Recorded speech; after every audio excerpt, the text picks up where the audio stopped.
자, 오늘부터는 이사야서를 읽겠습니다. 자, 1장 1절로 9절까지 한번 읽어보겠습니다. 자, 같이 읽습니다. 시작.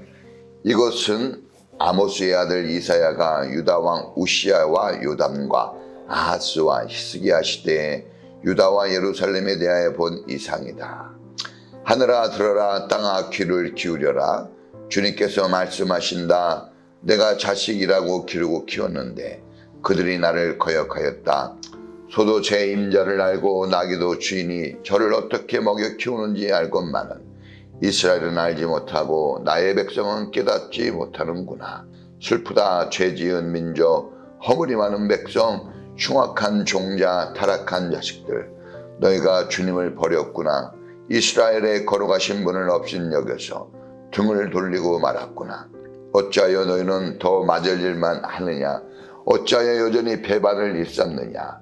머리는 온통 상처투성이고 속은 온통 골병이 들었으며 발바닥에서 종소리까지 성한 데가 없이 상처난 곳과 매맞은 곳과 또 새로 맞아 생긴 상처뿐인데도 그것을 짜내지도 못하고 싸매지도 못하고 상처가 가라앉게 기름을 바르지도 못하였구나.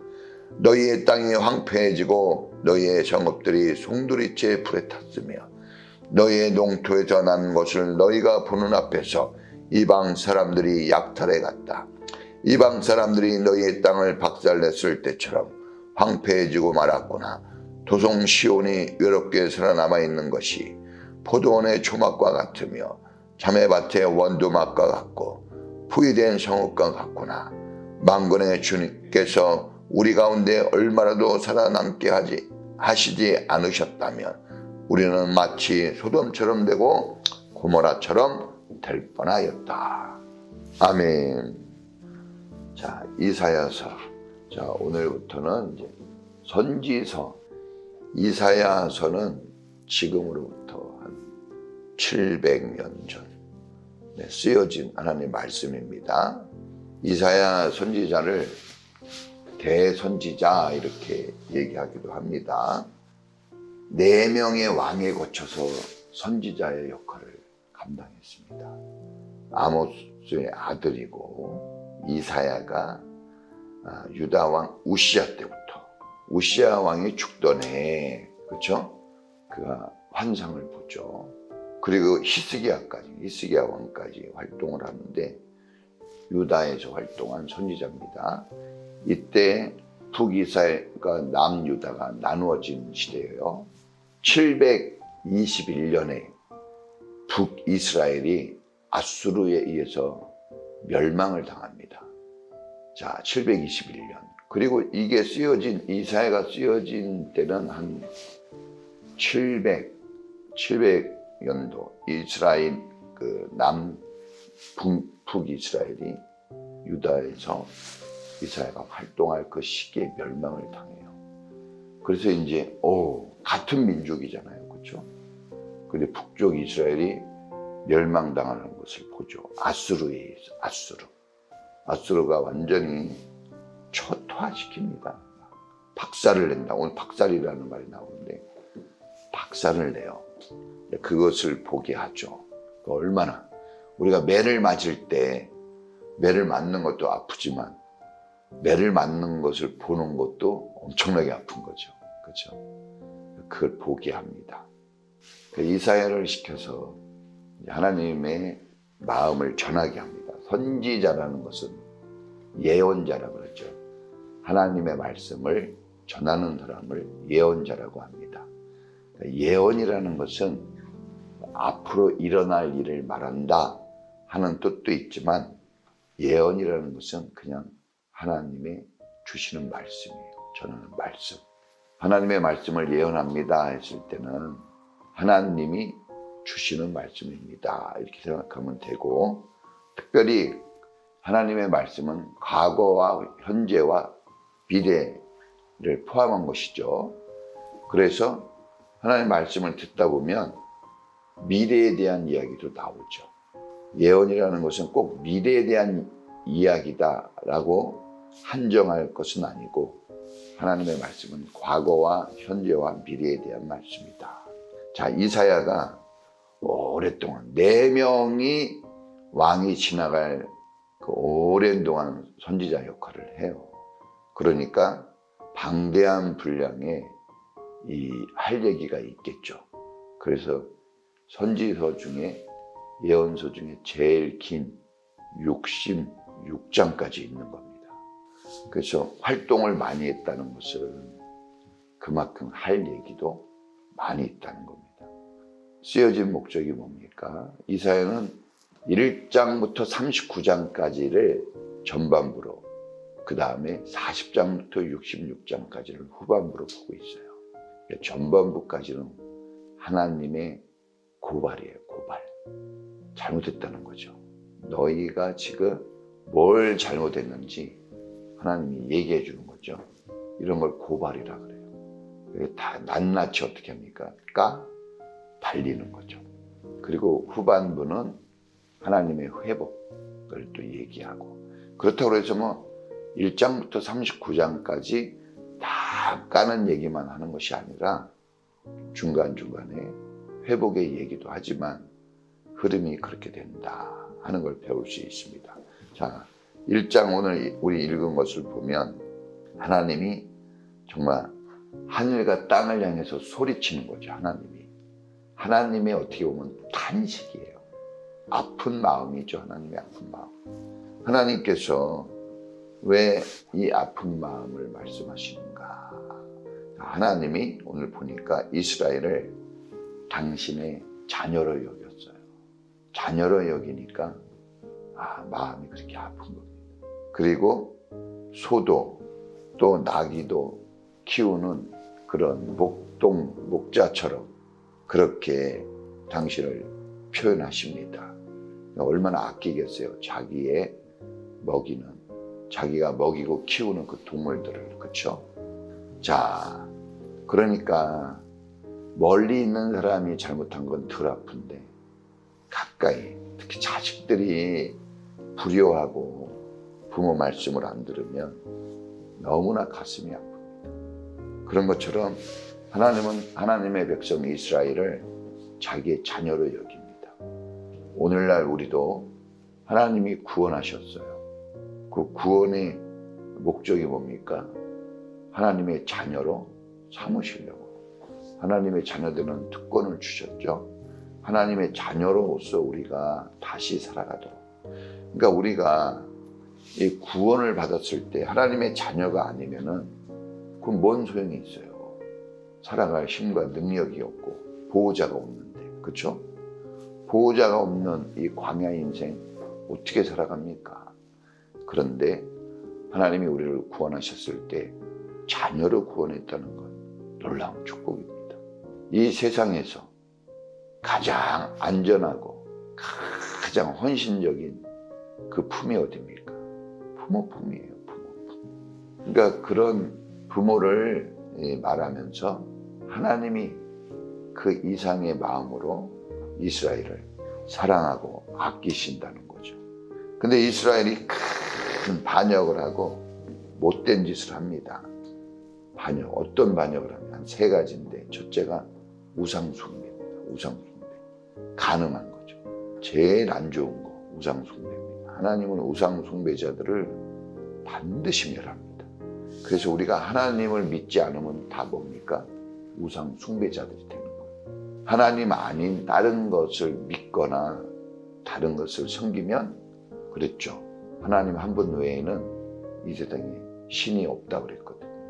그러니까 이 사람들은 왜 하나님을 안 믿는 것 때문에 우리가 어려움을 당해야 되느냐? 하나님은 왜 하나님 안 믿는다고 화를 내느냐? 당연한 겁니다. 하나님뿐이 없는데 하나님 아닌 것을 믿으려고 하니까. 그래서 우상숭배 싫어하셔요. 무척 싫어합니다.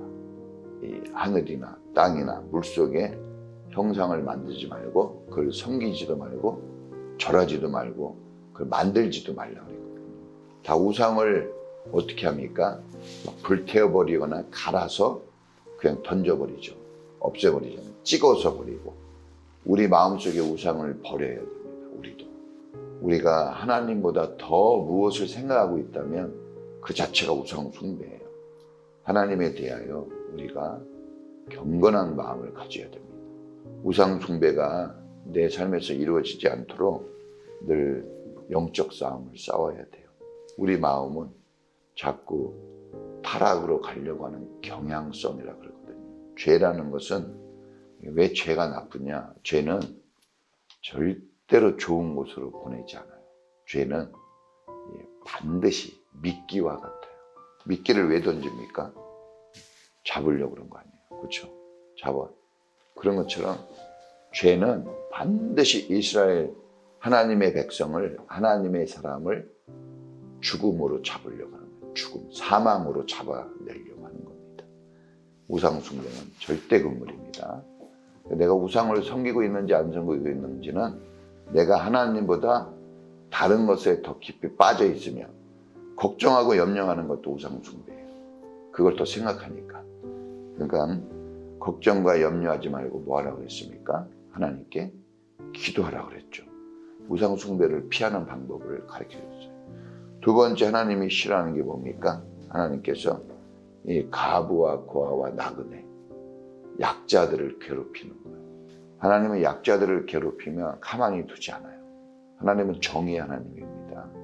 그래서 약자들을 학대하고 괴롭히고 그들을 고통스럽게 하는 거 용서하지 않습니다. 이스라엘이 고통당할 때 하나님이 하늘에서 내려오셨어요. 이집트로 내려오셨단 말입니다. 왜? 강한 이집트가 군대를 동원해서 약자 이스라엘을 괴롭히는 거예요. 하나님은 그런 걸 용서하지 않아요. 하나님이 어떤 분인지를 우리가 알고 우리의 힘과 어떤 재능이나 능력 가지고 다른 사람들에게 피해를 주고 아픔을 준다는 것은 그것은 죄가 됩니다. 그래서 착하고 의로운 자의 삶을 살아가야 돼요. 우리는 양보하고 베풀고 나누어야 됩니다. 그러니까 이스라엘이 이런 걸 안 한 거예요. 세 번째 죄는 뭐냐? 이게 종교생활이에요. 종교생활. 하나님을 섬기는 제사장 나라라고 그랬거든요. 그런데 경건하게 하나님을 섬기지 않고 종교생활을 했어요. 종교생활이라는 것은 흑심을 품고 하는 겁니다. 우리가 진심으로 해야 되잖아요. 흑심을 품어요. 내 이익을 추구하고 하나님을 이용하는 게 종교생활입니다. 그 사기죠, 사기. 그러니까 우리가 사기로 신앙생활하고 있나 아니면 경건한 신앙생활하고 있나, 그것은 내 이익을 앞세우면 하나님 말씀보다는 내 생각과 뜻, 하나님께 충성하고 헌신보다는 내 이익을 도모할 때 그것은 종교생활이 됩니다. 그러면 어떻게 됩니까? 주님이 예배를 드려도 받지 않고 기도하러 오지도 말라 그랬어요. 기도 안 받을 테니까. 그래서 이런 일을 저지른 거죠, 이스라엘이. 그래가지고 이스라엘이 망하는 겁니다. 힘이 없어서 망한 거 아니에요. 다 먹고 살만하고 다 그랬어도 망한 거예요. 왜냐? 하나님이 말씀하신 하나님의 법을 지키지 않았기 때문에. 오늘 우리도 하나님의 거룩한 나라, 하나님의 제사장 나라, 하나님이 아끼는 그런 먹이고 입히시는 하나님의 자녀들인데, 그런데 우리가 이렇게 하나님이 싫어하는 일을 하면 우리는 고통과 좌절 속으로 떨어져 버립니다. 주님이 말씀하셔요. 왜 너희들은 왜 맞을 짓만 하냐? 근데 진짜 그러죠. 우리가 자식들을 키울 때도 쟤는 왜 그렇게 저렇게 혼날 일만 하는지, 그렇죠? 참 이상한 일들이 많아요. 근데 이스라엘이 그랬어요. 왜 배반만 그렇게 하는지. 그리고 머리부터 발끝에까지 상처투성이에요. 왜? 매를 맞아서 혼나는 거죠. 하나님이 혼내요. 왜냐? 자식이니까. 이 초달이 없으면, 혼나는 게 없으면은 자식이 아니라 그랬어요. 사생자. 그러니까 혼이 나요. 맨날 혼나는데도 돌아오질 않아요. 그래갖고 계속 맞고 또 맞고 맞고 또 맞는 거예요. 그러니까 왜 계속 그렇게 맞을 짓만 하느냐 하는 거죠. 너희들이 왜 그렇게 하냐? 왜 그걸 못 알아듣냐? 그러니까 결국은 하나님이 뭐라 그럴 때 말을 들어야 됩니다. 만약에 그러니까 하나님이 말을 할 때 말을 안 들으니까 아수르라는 군대를 보내가지고 아주 초토화시킵니다. 땅을 완전히 짓밟고 사람들 다 포로로 끌어가고 농사 지은 거 다 가져가고 아주 이스라엘은 진짜 완전히 거지가 돼버려요. 박살이 납니다. 그걸 보여주는 거예요. 누구한테? 유다한테. 북이스라엘이 721년에 망하고 BC 135년 후에 586년, 587년. 그러니까 1, 2년 차이는 있어요. 721년이냐, 722년이냐. 약간의 저희가 있는데 1, 2년 차. 그리고 망하는 게 유다는 587년, 586년 이렇게 얘기하는데 한 135년 후에 주님이 분명히 북이스라엘이 멸망하는 거 보여줬는데도 남유다도 망해버리죠. 북이스라엘은 아수르에 의해서, 남유다는 바벨론에 의해서. 그러니까 오늘 이렇게 이걸 하나님 보여주는 거예요. 그러면서 이제 이 9절에 보니까 완전히 주님이 망하게 하지는 않았어요. 뭐라 그랬습니까? 조금 남겨놨대요. 그걸 남은 자라고 그러거든요. 조금 남겨놨어요. 다시 그루터기는 남겨놓은 거죠. 그러니까 이렇게 매를 때리시고 징계를 하시지만 죽이지는 않으십니다. 그러나 고통은 어마어마하게 큰 거예요. 자, 오늘 이제 결론입니다. 우리가 하나님이 말씀하실 때 우리가 그것을 진심으로 받아들이고 삶을 돌이켜서 하나님의 말씀은 거울이에요. 나를 보고 남한테 손가락질할 게 아니라 내 자신을 바꾸는, 내가 무엇이 잘못됐구나 얘기해 주지 않습니까? 그러면 그것을 고치면 돼요. 그걸 회개라 그럽니다. 회개는 고치는 거예요. 그러니까 내가 고칠 수 없으니까 어떻게 합니까? 고쳐달라고 하는 거죠. 그것을 정확하게 얘기해야 돼요. 그러지 않으면 고침받기가 어렵습니다. 그래서 기도는 대단히 중요한 거예요. 그걸 얘기하는 거예요. 사람들은 뭐 기도하면 됐냐 그러는데 하나님이 해주시거든요. 어떻게 우리가 우리를 고칩니까? 중이 제 머리를 깎습니까? 못 깎죠. 우리가 우리의 등을 밀 수 있나요? 못 밀어요. 우리의 속사람을 닦을 수 있나요? 못합니다. 그런데 주님이 회개하라고 합니다. 닦으라는 거죠. 뭘로? 주님으로. 주 예수님의 이름은 구원이잖아요. 주님의 보혈은 우리를 씻으세요. 성령의 불로 죄악을 태웁니다. 하나님께서 씻을 방법을 알려주셨죠. 하나님께 회개의 눈물로 기도하는 거죠. 그러면 하나님이 씻어주십니다. 새롭게 됩니다. 다시금 살아나는 기적을 체험할 수 있습니다. 오늘 우리가 하나님 말씀을 통해서 뒤돌아보고 버릴 것은 버리고 잡을 것은 잡아 다시 살아나는 역사가 있기를 주의 이름으로 축원합니다. 자, 오늘도 힘있게 주여 한번 부르고 기도하겠습니다. 주여!